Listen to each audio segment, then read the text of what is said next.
નમસ્કાર મિત્રો, TAT secondary કે હાયર સેકન્ડરી મેન્સની પરીક્ષામાં નિબંધ છે એમાં સિલેબસમાં નિબંધના પ્રકારોમાં એક પ્રકાર છે સાંપ્રત સમસ્યા આધારિત નિબંધ. તો હાલના સમયમાં આપણે જોઈ રહ્યા છીએ કે યુદ્ધનો માહોલ છે, તો એને લગતો એક નિબંધ આ વિડીયોમાં આપેલ છે. નિબંધમાં દરેક વખતે ખાસ ધ્યાન એ રાખવાનું છે કે આમાં નિબંધ 20 ગુણનો પૂછાય છે, તો એ મુદ્દાસર લખવાનો હોય છે. પ્રસ્તાવનાથી ઉપસાહર સુધીના તમારે મુદ્દાસર એ નિબંધ લખવાનો થશે. ઘણા બધા મિત્રોની કોમેન્ટ હોય છે કે સર મુદ્દા સાથે લખવાનું, તો હા, 20 ગુણનો પ્રશ્ન છે, મોટો પ્રશ્ન છે, તો એને મુદ્દા સાથે જ લખવાનો હોય છે. આમાં કયા કયા મુદ્દા આવે છે, તો મુદ્દા સાથે શબ્દશઃ નિબંધ આ વિડીયોમાં આપેલો છે. આપની પાસે અપેક્ષા એટલી જ છે કે વિડીયો ગમે હોય તો એક લાઇક આપો ને કોમેન્ટમાં 2 શબ્દ લખો. નિબંધ ઘણી બધી રીતે પૂછાઈ શકે છે, એનો પણ આમાં તમને ટાઇટલ અલગ અલગ ટાઇટલ સાથે આ વિડીયોમાં આપેલ છે કે નિબંધ કેવી રીતે પૂછાઈ શકે. શબ્દશઃ આ જ ટાઇટલ હોય એવું ન પણ હોય, તો આ નિબંધ આપના માટે ખાસ અગત્યનો બની શકે છે. આ સિવાય અન્ય નિબંધના વિડીયો જો તમે જોવા માંગતા હોય તો એની લિંક પણ નીચે આપેલી છે. તો લેટ્સ સ્ટાર્ટ વિડીયો. નમસ્કાર મિત્રો, આપનું સ્વાગત છે પૂરણ ગોંડલિયા યુટ્યુબ ચેનલ પર, જ્યાં તમે મેળવો છો એજ્યુકેશનલ ડિજિટલ નોલેજ અને રોજિંદા જીવનમાં ઉપયોગી માહિતી સરળ ભાષામાં. તો નિબંધનું શીર્ષક છે યુદ્ધથી ખોરવાતું વૈશ્વિક અર્થતંત્ર. પણ આગળ મેં તમને કીધું એમ કે સીધું આ જ ટાઇટલ આવી રીતે જ પૂછાય એવું જરૂરી નથી. ઘણી બધી રીતે પૂછાય તો પણ તમે આ નિબંધમાં આપેલ મુદ્દા સાથે આ જ નિબંધ લખી શકો છો. મતલબ કે આપેલ માહિતી તમે એમાં એડ કરી શકો છો. તો એમાં કઈ કઈ રીતે કયા ટાઇટલ સાથે નિબંધ હોઈ શકે, તો અહીંયા એ ટાઇટલ પણ તમારી સામે મૂકું છું. યુદ્ધ, વિકાસથી વિનાશ તરફનો માર્ગ, યુદ્ધની આગમાં સળગતું વિશ્વ અર્થતંત્ર, યુદ્ધ અને માનવ જીવન પર પડતી ઘાતક અસરો, યુદ્ધ, વિનાશ, વેદના અને વૈશ્વિક સંકટ, યુદ્ધની ભયાનકતા અને આર્થિક અસ્થિરતા, યુદ્ધ, માનવ સંસ્કૃતિ માટેનું અભિશાપ, યુદ્ધના કારણે વિશ્વ અર્થવ્યવસ્થામાં ઊભો થયેલું સંકટ, યુદ્ધ, શાંતિ, વિકાસ અને સમૃદ્ધિનો શત્રુ, યુદ્ધથી સર્જાતો આર્થિક અને માનવીય વિનાશ, યુદ્ધ, માનવતા સામેનો સૌથી મોટો ખતરો, યુદ્ધની વિનાશક અસરો અને વિશ્વ શાંતિની આવશ્યકતા, યુદ્ધથી ખોરવાતું વૈશ્વિક અર્થતંત્ર, યુદ્ધ, વિકાસના સપનાઓ પર વિનાશનો પ્રહાર, યુદ્ધની અસર, ગરીબી, ભૂખમરો અને અસુરક્ષા, યુદ્ધ અને વૈશ્વિક મંદીનો ભય, યુદ્ધ, માનવજાત માટેનું ઘોર દુર્ભાગ્ય, વિનાશના માર્ગે દોડતું યુદ્ધગ્રસ્ત વિશ્વ. તો આવી ઘણી બધી રીતે આ નિબંધ પૂછાઈ શકે છે. એમાંથી તમે આ નિબંધનો રેફરન્સ લઈ શકો છો. તો હવે આજનો જે ટાઇટલ છે એના સંદર્ભમાં નિબંધ જોઈએ. સૌથી પહેલા પ્રસ્તાવના. શાંતિ એ વિકાસનો પાયો છે અને યુદ્ધ વિનાશનો આરંભ છે. આજનું વિશ્વ વિજ્ઞાન, ટેકનોલોજી અને વૈશ્વિકીકરણના યુગમાં ઝડપથી આગળ વધી રહ્યું છે. દેશો વેપાર, ઉદ્યોગ, સંચાર અને અર્થતંત્ર દ્વારા એકબીજા સાથે ગાઢ રીતે જોડાયેલા છે. આવી પરિસ્થિતિમાં વિશ્વના કોઈ પણ ખૂણે સર્જાતું યુદ્ધ સમગ્ર વિશ્વ ઉપર અસર કરે છે. હાલમાં રશિયા યુક્રેન યુદ્ધ, ઈરાન ઇઝરાયલ વચ્ચે વધતો તણાવ અને પશ્ચિમ એશિયાની અશાંતિએ વૈશ્વિક અર્થતંત્રને ગંભીર પડકાર સામે ઊભું કર્યું છે. વિશ્વમાં મોંઘવારી વધી રહી છે, તેલના ભાવ અસ્થિર બન્યા છે, વેપાર ખોરવાઈ રહ્યો છે અને અનેક દેશો આર્થિક મંદીના ભય હેઠળ જીવતા થયા છે. પ્રશ્ન એ થાય છે કે શું યુદ્ધ કોઈ દેશને સાચી સમૃદ્ધિ આપી શકે? યુદ્ધ માનવજાત માટે વિનાશનું પ્રતીક. માનવ ઇતિહાસમાં અનેક યુદ્ધોએ દુનિયાને વિનાશ તરફ ધકેલી છે. પ્રથમ અને દ્વિતીય વિશ્વયુદ્ધમાં કરોડો લોકોના મૃત્યુ થયા હતા. અનેક શહેરો ખંડેર બની ગયા અને વિશ્વનું અર્થતંત્ર વર્ષો સુધી ખોરવાયેલું રહ્યું. વિખ્યાત વૈજ્ઞાનિક આલ્બર્ટ આઇન્સ્ટાઈને કહ્યું હતું, મને ખબર નથી કે ત્રીજું વિશ્વયુદ્ધ કયા હથિયારોથી લડાશે, પણ ચોથું વિશ્વયુદ્ધ લાકડા અને પથ્થરોથી લડાશે. આ વાક્ય યુદ્ધની ભયાનકતા સ્પષ્ટ કરે છે. યુદ્ધ માત્ર સીમાઓ પર જ નથી લડાતું, પરંતુ તે માનવતા, અર્થતંત્ર અને વિકાસ સામે પણ લડાય છે. વૈશ્વિક અર્થતંત્ર ઉપર યુદ્ધની અસર. તો કઈ કઈ રીતે અને કેટલી અસર થાય એ મુદ્દા સાથે તમે જોઈ શકશો. જેમાં સૌથી પહેલા છે નંબર 1, વેપાર અને આયાત નિકાસમાં અવરોધ. આજનું વિશ્વ ગ્લોબલ વિલેજ બની ગયું છે. એક દેશમાંથી કાચો માલ આવે છે, બીજા દેશમાં ઉત્પાદન થાય છે અને ત્રીજા દેશમાં વેચાણ થાય છે. યુદ્ધના કારણે આ સમગ્ર પુરવઠા વ્યવસ્થામાં વિક્ષેપ ઊભો થાય છે.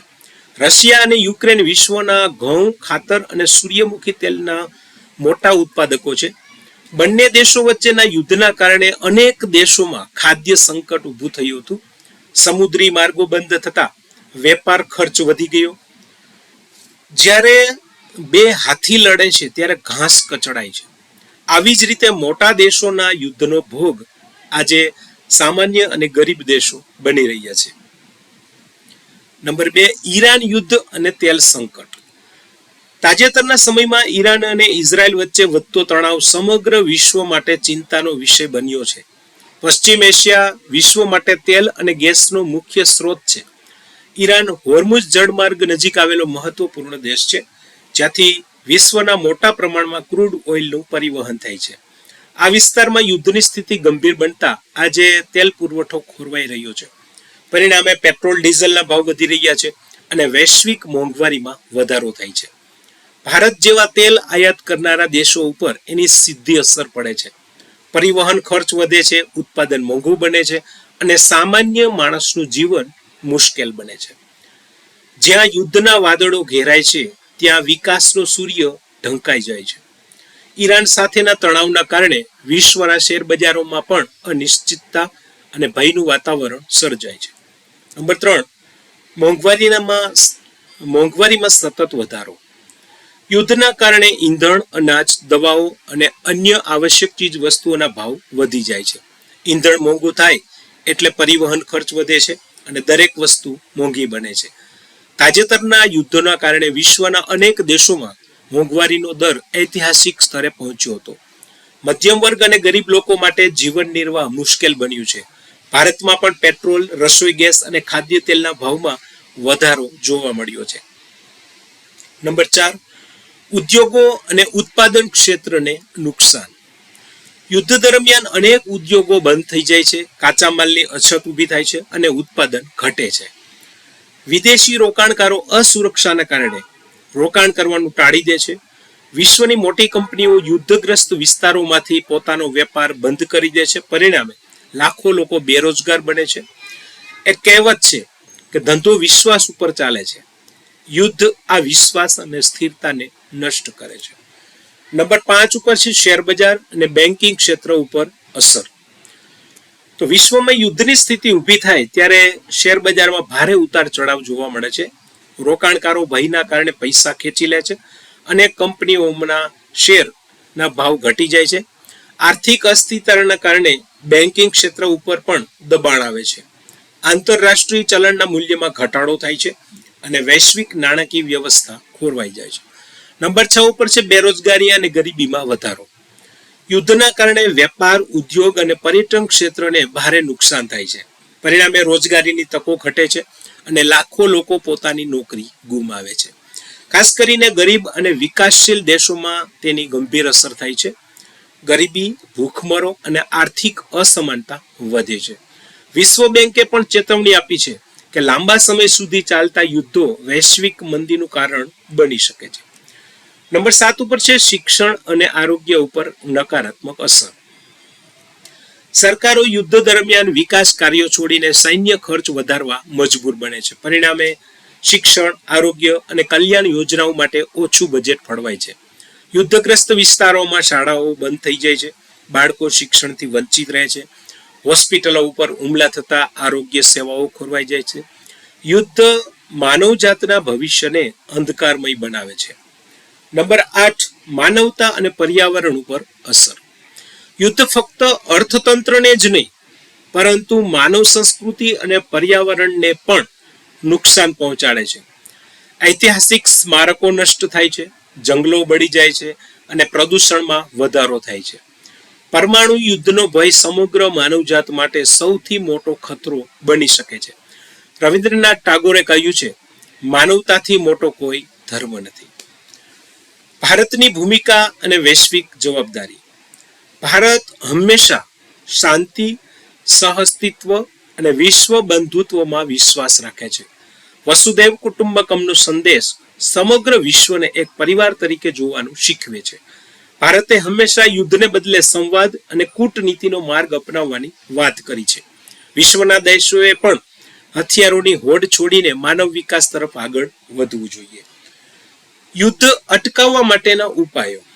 તો શાંતિ સુમેળ માટે દેશો વચ્ચે સંવાદ માટે પ્રયત્નો કરવા જોઈએ. સંયુક્ત રાષ્ટ્ર સંઘને વધુ અસરકારક બનાવવું જોઈએ. હથિયારો ઉપરનો ખર્ચ ઘટાડીને શિક્ષણ અને આરોગ્યમાં રોકાણ કરવું જોઈએ. વૈશ્વિક સહયોગ અને માનવતાની ભાવના મજબૂત બનાવવી જોઈએ. યુવાનોમાં શાંતિ અને અસ્તિત્વના મૂલ્યોનું શિક્ષણ આપવું જોઈએ. લાસ્ટમાં ઉપસંહાર. અંતમાં કહી શકાય કે રશિયા યુક્રેન યુદ્ધ હોય કે ઈરાન સાથે જોડાયેલ પશ્ચિમ એશિયાનો તણાવ, દરેક યુદ્ધના વિશ્વના અર્થતંત્ર અને માનવતાને ગંભીર નુકસાન પહોંચાડે છે. યુદ્ધ ક્યારેય સ્થાયી શાંતિ આપી શકતું નથી. માટે જ કહ્યું છે ને, યુદ્ધ વિનાશ લાવે છે જ્યારે શાંતિ વિકાસ લાવે છે. વિશ્વના દેશોએ હથિયારોને બદલે માનવતા, સંવાદ અને સહકારનો માર્ગ અપનાવવો જોઈએ. જો સમગ્ર વિશ્વ શાંતિ અને સહઅસ્તિત્વના માર્ગે આગળ વધશે તો જ મજબૂત, સમૃદ્ધ અને વિકાસશીલ વૈશ્વિક અર્થતંત્રનું નિર્માણ શક્ય બનશે. મહાત્મા ગાંધીજીના શબ્દોમાં, શાંતિનો કોઈ માર્ગ નથી, શાંતિ એ જ માર્ગ છે.